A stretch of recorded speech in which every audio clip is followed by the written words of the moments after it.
ভিডিঅ'টোৰ প্ৰথমে মই SIT বা অসম আৰক্ষীৰ বা CIDক মই বিশেষভাৱে ধন্যবাদ জ্ঞাপন কৰিছোঁ।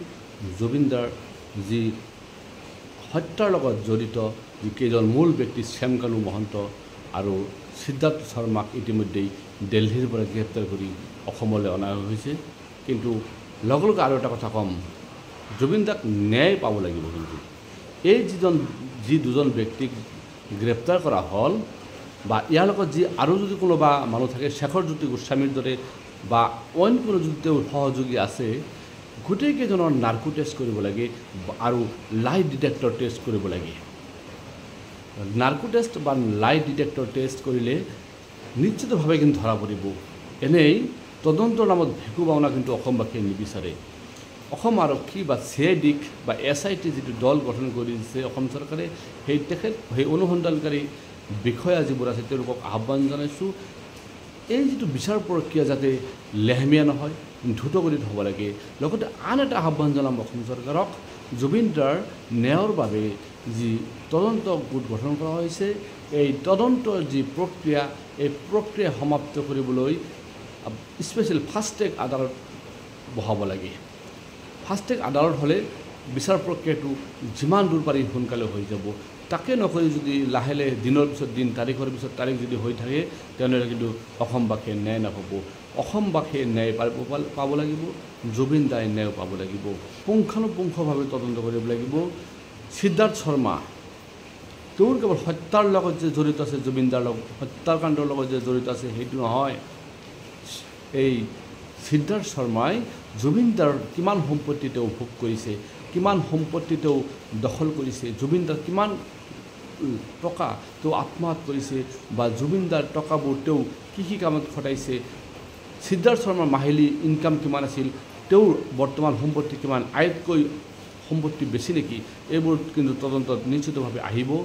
অসমবাসীয়ে জুবিনদাৰ যিটো মৃত্যুৰ লগত ৰহস্য, সেই ৰহস্য জানিব লাগিব, ৰাজহ হ'ব লাগিব। আৰু এটা কথা ক'ম, আমি যিহেতু গণতান্ত্ৰিক দেশত বসবাস কৰোঁ, যিকোনো কাম আমি গণতান্ত্ৰিকভাৱে কৰিব লাগিব, গণতান্ত্ৰিকভাৱে শান্তিপূৰ্ণভাৱে কৰিব লাগিব। কোনোবাই উচ্ছৃংখলভাৱে বা উচতাই কথা কৈ যাতে প্ৰশাসনৰ লগত উচতাই ৰাইজক যাতে কোনো বিফলে কোনোবাই পৰিচালিত কৰিব চেষ্টা নকৰে, তাৰ কাৰণে কিন্তু সকলোকে আহ্বান জনাইছোঁ। কাৰণ জুবিনদাৰ ন্যায়ৰ কাৰণে ৰাজপথত অগণতান্ত্ৰিক আন্দোলন আমি কেতিয়াও সমৰ্থন নকৰোঁ। ৰাজপথত যিটো শৃংখলাবদ্ধতা যি বজাই ৰাখি আন্দোলন কৰিলেহে আমি তেনেকুৱা আন্দোলন হ'ব লাগে, যাতে উচ্ছৃংখল কোনো পৰিৱেশৰ সৃষ্টি নহয়। ন্যায় পাবলৈ, ন্যায়ৰ কাৰণে যুঁজিব লাগিব গণতান্ত্ৰিকভাৱে, ন্যায়ৰ কাৰণে যুঁজিব লাগিব শান্তিপূৰ্ণভাৱে। কাৰণ জুবিনদাৰ যিটো আত্মা, সেই আত্মাই শান্তি পাবলৈ আমি তেনেকুৱা কাম কৰিব লাগিব। জুবিনদাও কিন্তু কেতিয়াও উচ্ছৃংখলভাৱে কোনো কাম কৰা নাছিল, কোনোবাক উচতাই দি কোনো কাম কৰা নাছিল। ঠিক তেনেকৈ জুবিনদাৰ যিবোৰ অনুৰাগী বা গোটেই অসমক শান্তিপূৰ্ণভাৱে আগবাঢ়ি যাব লাগিব। জুবিনদাৰ ন্যায়ৰ কাৰণে যেনেকৈ শ্যামকানুক আৰু সিদ্ধাৰ্থ শৰ্মাক আজি গ্ৰেপ্তাৰ কৰিছে, এই গ্ৰেপ্তাৰ যাতে কোনো সুৰঙালৈ তেওঁলোকে ওলাই আহিব নোৱাৰে। তেওঁলোকে ঠিক যেনেকৈ অসমৰ উকিল সন্থাই যি তেওঁলোকে এটা সুন্দৰ সিদ্ধান্ত গ্ৰহণ কৰিছে, জুবিনদাৰ মৃত্যুৰ লগত জড়িত কোনো ব্যক্তিৰ হৈ ওকালতি নকৰি অসম উকিল সন্থাৰ যিবোৰ উকিল আছে, এডভকেট আছে, তেওঁলোকে ঠিক তেনেকৈ এই মানুহখিনি যাতে কোনো সহযোগ নকৰে।